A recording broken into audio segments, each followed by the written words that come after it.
최근 중국이 파키스탄과 긴밀히 연합해 인도에 대한 침공을 시도한 사실이 밝혀지면서 전 세계가 큰 충격에 빠졌습니다. 러시아 우크라이나 전쟁이 장기화되고 있는 가운데 중국의 대만 침공에 이어 이번에는 중국이 파키스탄과 연합해 인도를 침공하려 한 사실이 드러나면서 전 세계인들은 너무나도 큰 충격에 빠졌습니다. 자, 그런데 놀랍게도 이렇게 미친 듯이 날뛰고 있는 중국을 잠재운 건 다름 아닌 한국. 최근 인도가 한국산 무기를 대규모로 사들이더니 중국 그리고 파키스탄과 대치하는 국경 지역에 배치해 중국군과 파키스탄 군대를 순식간에 초토화시키면서 인도에 불리했던 상황이 180도 바뀌어 버렸습니다. 이 소식이 인도 현지 언론들을 통해 전해지자 14억 인도 국민들이 한국을 향해 열광하는 놀라운 상황이 벌어지고 있는데요. 지금부터 이 놀라운 내용 최고 수익률에서 여러분들에게 전해드리겠습니다. 인도와 파키스탄 국경 사이에 위치한 카슈미르 지역은 중국 관할지인 아크사이친을 제외하고 인도령 지역 영토의 63%와 파키스탄 지역 37%로 분할된 채 영유권 분쟁이 지속되며 갈등 화약고라 불리고 있습니다. 그동안 이 지역에서 인도와 중국 그리고 파키스탄의 끊임없는 분쟁이 일어났는데요. 중국이 이번에 제대로 칼을 빼들었습니다. 중국이 파키스탄에 중국산 무기를 대규모로 공급하여 인도를 침공하려 한다는 첩보가 입수됐습니다. 중국 공산당 산하 글로벌타임스는 중국이 이번 달 파키스탄에 J-10C 전투기 6대를 인도했다고 보도했습니다. 중국에서 자체 제작한 J-10의 업데이트 버전으로 중국 공군의 핵심 전투기인데요. 파키스탄은 이번 달에 중국과 공동으로 개발한 50대의 새로운 JF-17 전투기도 추가할 예정입니다. J-10C의 성능과 완전하게 일치하지는 않지만 거의 스텔스 기능이 있습니다. 이뿐만이 아닙니다. 파키스탄은 1월에 대지상전, 대공전 및 대잠수함 교전전 등을 위해 설계된 중국제 타이프 054형 호위함을 도입했습니다. 중국의 국방백서에 따르면 중국은 파키스탄에 8척의 잠수함을 공급했고 그중 절반은 파키스탄에서 건조했습니다. 중국과 파키스탄의 밀월 관계는 심상치 않습니다. 시진핑 중국 국가주석은 올해 2월에 열린 베이징 올림픽에서도 파키스탄 칸 총리를 개막식에 초청해 특별 대우를 해주었을 뿐만 아니라 중국이 인도 및 파키스탄과 국경 분쟁 지역인 카슈미르에서 인도와는 대립하면서 파키스탄과는 인프라 협력을 강화하고 있습니다. 이는 중국이 1대1룰을 앞세워 파키스탄과 공동으로 추진 중인 중국 파키스탄 경제회랑 프로젝트의 한 부분으로 파키스탄은 심지어 중국군이 파키스탄을 주둔하는 것도 허용한 것으로 전해져 충격을 주고 있습니다. 파키스탄과 중국 전문 소식통은 중국과 파키스탄이 심상치 않은 거래를 했다라며 중국이 파키스탄에 중국산 무기를 무제한으로 공급해주는 조건으로 파키스탄이 인도 땅을 빼서 중국과 나눠 갖는 딜을 한 것 같다라고 전했습니다. 10일 홍콩의 사우스차넬 모닝포스트에 따르면 파키스탄 정부는 지난 5일 68억 달러가 투입되는 카슈미르 지역 철도 프로젝트를 승인했습니다. 현재 카슈미르 지역은 3개의 국가가 통치하고 있는데요. 북쪽은 파키스탄이, 남쪽은 인도가, 그리고 동쪽은 중국군이 대규모 무장 병력을 앞세워 자리를 차지하고 있습니다. 현재 파키스탄과 중국이 통치하고 있는 곳도 원래는 인도 땅이었습니다. 그런데 중국이 그동안 계속해서 파키스탄을 이용해 인도와 전쟁을 일으켰고 중국의 힘에 눌린 인도는 해당 카슈미르 북부와 동부 지역을 파키스탄과 중국에 내어줄 수밖에 없었습니다. 자, 그런데 이제는 남은 이 남쪽 카슈미르 지역까지 중국과 파키스탄이 빼앗으려 하고 있는 것입니다. 중국이 직접 나설 명목이 없다 보니 파키스탄을 꼬셔 파키스탄의 중국산 무기를 무제한으로 공급해주는 대가로 인도 땅을 나눠 갖자는 것입니다. 인도는 매우 불안에 떨고 있습니다. 파키스탄 혼자라면 상대할 만하지만 중국이 뒤에서 무제한으로 무기를 공급하고 비상시 중국군까지 투입될 수 있기 때문인데요. 자, 그런데 놀랍게도 바로 한국이 인도를 구원해주며 14억 인도 국민들로부터 열광을 받고 있습니다. 인도는 중국산 무기로 도배한 파키스탄에 맞서기 위해 한국산 무기를 택했습니다. 24일 인도 언론과 업계에 따르면 하나디펜스는 올해 인도 육군이 발주하는 K9 자주포 200문을 수주할 것으로 예상됩니다. 앞서 하나디펜스는 지난 2017년 인도 방산업체 L&T와 K9 개량형 100문 판매 계약을 체결했습니다.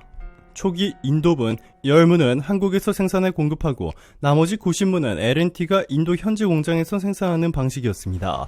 이때 수입한 한국산 무기를 써보더니 중국산은 물론이고 심지어 유럽과 미국의 탱크보다 훨씬 성능도 좋고 가격 경쟁력도 독보적이라며 이번에 또 대규모로 주문한 것입니다. K9뿐만이 아닙니다. 인도는 한국에 K21 105를 포함한 한국산 경전차도 대규모로 도입할 수도 있을 것으로 알려졌습니다. K11 105는 연막탄 발사기, 레이저 경고 시스템, 내부 과압 시스템, 충격파에 의한 승무원 사망 방지 장치죠. 뿐만 아니라 공기 여과기까지 탑재하고 있어 인도 언론들의 극찬을 받고 있습니다.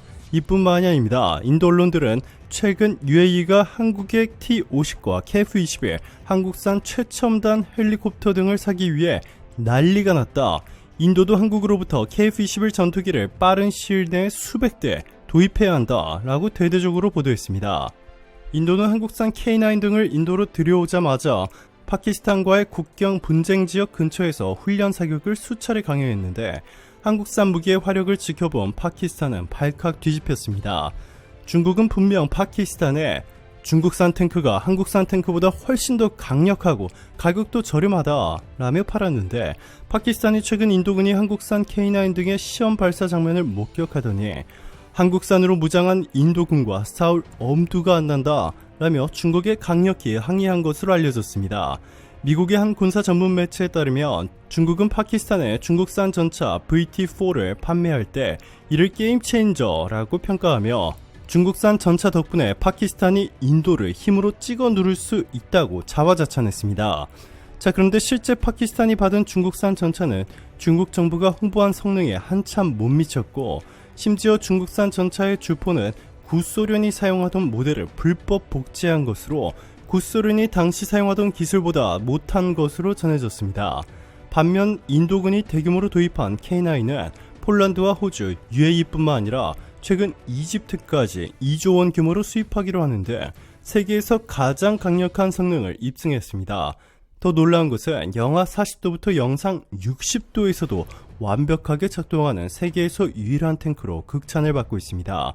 반면 중국산 탱크의 경우 영상 40도만 넘어가도 기계 오류가 빈번하게 발생하고 심지어 작동이 완전히 멈춰버리는 경우가 많아 파키스탄은 중국에 환불을 요청한 것으로 알려졌습니다.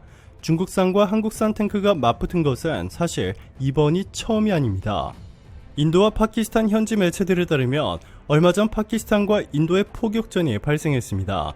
파키스탄은 중국산 SH-1 자주포를 36대 배치한 반면 인도군은 한국산 K9 자주포 10대만을 배치했습니다. 36대 10으로 숫자만 보면 인도군이 압도적으로 불리해 보였으나 놀랍게도 한국산 K9 자주포는 단 한 대도 스크래치조차 나지 않은 채 중국산으로 무장한 파키스탄군을 전멸시킨 것으로 알려졌습니다. 이 소식을 접하는 인도인들은 인도의 K9은 피해가 전혀 없었지만 파키스탄의 SH-1은 모두 파괴됐다. 한국이 보내준 K9 자주포가 인도를 살렸다. 한국의 신의 축복이 있기를 등 한국에 열광하기 시작했습니다. 이렇게 중국과 파키스탄에 참패를 안겨준 인도는 앞으로 더 많은 한국산 무기를 도입해 다시는 파키스탄과 중국이 인도를 쉽게 볼 수 없도록 국방력을 대대적으로 강화시킨다는 목표를 발표했는데요. 최근 인도군이 눈여겨보고 있는 한국산 무기는 KF-21 이외에 또 있었습니다. 바로 한국국방과학연구소가 한국공군과 함께 개발 중인 스텔스 드론. 대한항공사 방산 담당자는 성명을 통해 이들 드론 중 서너 대가 전투기를 지원하고 호위할 뿐만 아니라 정찰, 전자전, 정밀 타격 작전 등 자체 임무를 수행할 수 있는 시스템을 개발할 것이라고 밝혔습니다. 지난해 개발이 시작된 이 무인비행체의 기본 설계는 이미 완료되었으며 ADD는 현재 대한항공과 함께 세부적인 설계 작업을 진행되고 있습니다. 10년 이상 드론을 설계 및 제조하고 시험비행을 수행하며 스텔스 항공기 기술을 개발해온 만큼 전 세계적인 관심이 집중되고 있는데요. 매우 정교한 인공지능이 탑재되고 공대공 전투 및 또는 적의 방공방어를 완전히 독립적으로 수행할 수 있어 세계 최강의 최첨단 미령 스텔스 드론으로 꼽히고 있습니다. 전문가들은 한국의 스텔스 드론은 KF-21 전투기 옆에서 전투기를 지원하고 호위할 뿐만 아니라 정찰, 전자전, 정밀 타격 작전 등 자체 임무를 수행할 것이라며 이 두 개의 무기가 합쳐지게 되면 대한민국 공군은 세계 최강이 될 것이라고 확신했습니다. 오늘도 감사합니다. 최고로 멋진 하루 보내시길 바랄게요.